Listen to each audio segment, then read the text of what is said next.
Bonjour, dans cette vidéo je vais t'apprendre comment est-ce que tu peux parvenir à concevoir une application qui peut gérer les patients ou soit les malades dans un hôpital.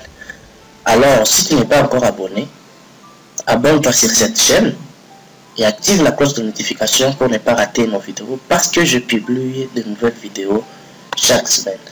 Nous sommes là sur le premier formulaire de l'application qui est le formulaire d'authentification. Là, je vais écrire les noms d'utilisateurs ADPNH et le mot de passe. Je vais donc écrire 1, 2, 3, 4, 5. Je vais mettre les bons mots de passe. Je clique sur connexion. Là, il y a un message qui apparaît dans lequel on me dit le mot de passe que j'ai donc mentionné est incorrect. Je vais écrire un bon nom d'utilisateur et laisser les bons mots de passe. Je clique sur connexion. Une fois cliqué sur connexion, j'arrive là sur le menu général de l'application. Déjà dès le départ, il faut que je puisse vous signifier que cette application est conçue grâce au langage de programmation C# et la base de données que nous utiliserons dans cette application, ce serait Microsoft Access. Nous sommes là sur le menu. L'application a plusieurs icônes que vous êtes en train de voir là. C'est conçu comme un site web, la disposition qui me plaît souvent beaucoup plus pour mes applications. Sans toutefois tarder, je clique sur la première icône. C'est par exemple si je veux interner un malade. Si tu veux interner un malade dans ton hôpital, l'application t'offre là le premier menu. Les informations pour enregistrer les informations ayant trait au malade que tu veux interner, que tu veux donc ajouter dans la base de données de ton hôpital. Là, je vais mettre par exemple 478 Tito, comme c'est dans le cadre d'un tutoriel. Les noms, je vais par exemple écrire Kimbose Bonheur. Je vais écrire Kimbose Bonheur. Les sexes, comme les sexes sont déjà connus, nous avons le sexe masculin et le sexe féminin. Au lieu que je puisse écrire comme ça manuellement, ça ne va pas faire du bien.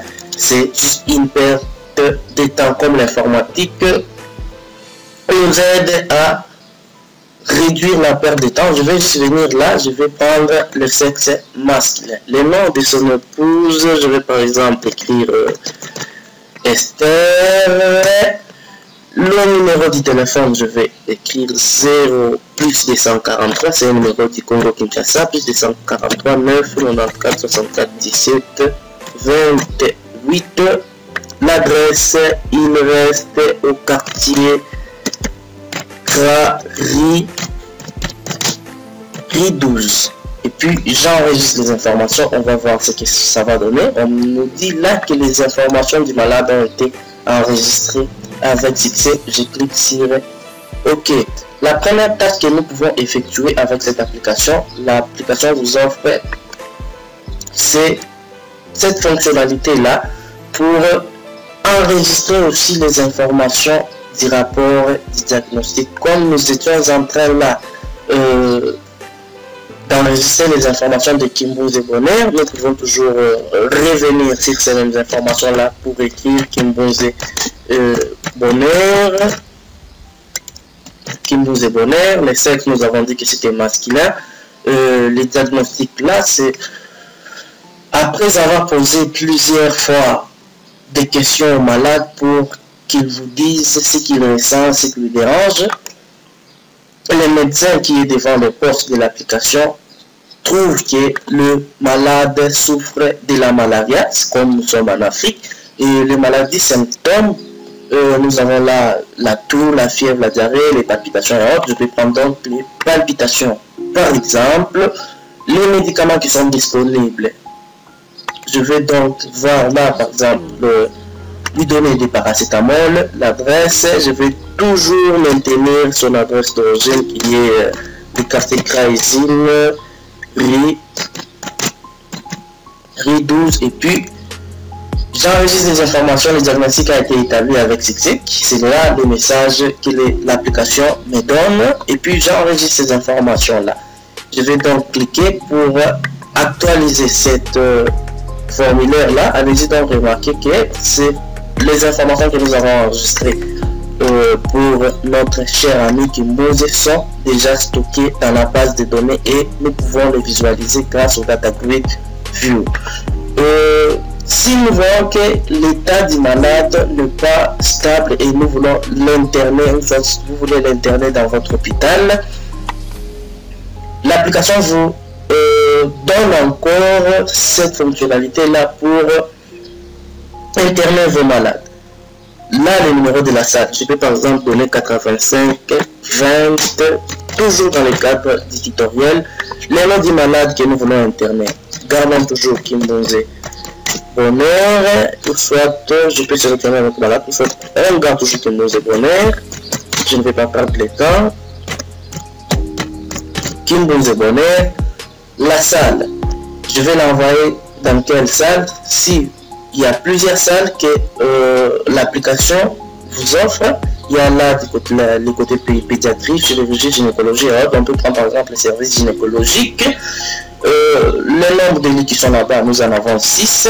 Nous renseignons directement dans notre application les numéros du lit sur lesquels le malade sera interné. Nous pouvons par exemple prendre, comme il est du côté gynécologie, nous pouvons par exemple prendre gynécologie, le lit numéro 4. La date d'entrée, nous pouvons sélectionner today, c'est-à-dire aujourd'hui, c'est le 25 juillet 2022. La date de sortie, cette date-là n'est pas donc une date à retenir, mais c'est une date estimative. Je peux prendre par exemple le 30 juillet 2022 et puis j'interne les malades. Vous voyez là, l'application vous donne un message pour vous signifier que le malade a été interné avec succès. Je peux donc fermer ces formulaires-là. Après l'internement du malade, nous avons l'application vous offre une autre fonctionnalité qui est la prescription médicale et les calculs automatiques du net à payer après avoir prescrit les médicaments. Par exemple, notre ami Kimbose Bonnet que nous venons d'interner à l'hôpital, nous voulons prescrire à Kimbose la quinine par exemple. Là, je vais par exemple choisir la quantité qu'il doit prendre. La 6 équivaut à 6 plaquettes de quinine et je vais donc écrire les montants qui coûte une plaquette de quinine. Je vais là écrire par exemple 1850. Du coup là, l'application vous donne les net à payer qui est 11 100 francs congolais. Et puis je peux ajouter ces informations là dans la base de données de l'application pour que les malades, même avant sa sortie, puissent payer s'il n'a pas les cash pour l'instant. Après la prescription médicale, l'application vous offre une autre fonctionnalité qui est le transfert du malade. Si l'état du malade devient de plus en plus instable et que l'hôpital actuel n'est pas en mesure de les garder, l'application vous offre cette fonctionnalité-là pour transférer les malades avec notre ami Kimbose, je n'arrive pas à me rappeler, de son, nous l'avions donné donc comme matricule, c'était 1478 Quito. Le nom c'était Kimbose Bonheur. Kimbose Bonheur. L'hôpital du transfert, je vais donc écrire Jason Sindwe, c'est à Lubumbashi au Congo Kinshasa. L'adresse c'est en plein centre-ville, avenue Sindwe. La date de transfert, il a été interné le 25. La date de transfert, je vais prendre donc le 27 juillet 2022 et puis je vais donc transférer le malade. Là, on me dit qu'on peut transférer le malade qu'en cas d'urgence, c'est-à-dire que l'application reconnaît qu'on peut transférer les malades qu'en cas d'urgence et ces informations sont enregistrées déjà dans notre système informatique.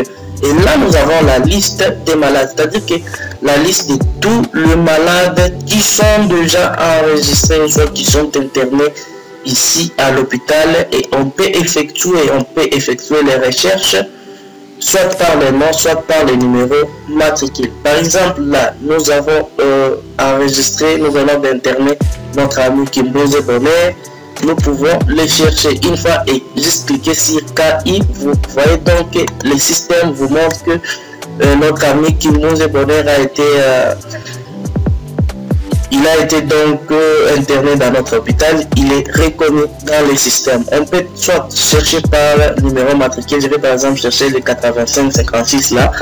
8556, celui-là c'est Nervin Bay. Il fait partie des personnes qui sont internées à l'hôpital et on donne là les numéros, son adresse. Messieurs et dames, si cette vidéo vous aurait été utile, mentionnez en commentaire, juste là en bas, mentionnez en commentaire pour que je puisse faire la deuxième vidéo dans laquelle je vais te montrer comment est-ce que tu peux parvenir à concevoir ces systèmes informatiques toi-même du début jusqu'à la fin grâce au système informatique. Pour vous qui avez besoin de ce genre de système informatique, c'est ça, ce n'est que à titre d'exemple, nous pouvons concevoir pour informatiser la gestion de vos malades dans vos hôpitaux et autres. Merci, n'oubliez pas de vous abonner, n'oubliez pas d'aimer cette vidéo, n'oubliez pas de la partager aussi massivement. C'est une façon pour vous de nous encourager et d'encourager ce que nous sommes en train de faire. Merci et à très bientôt.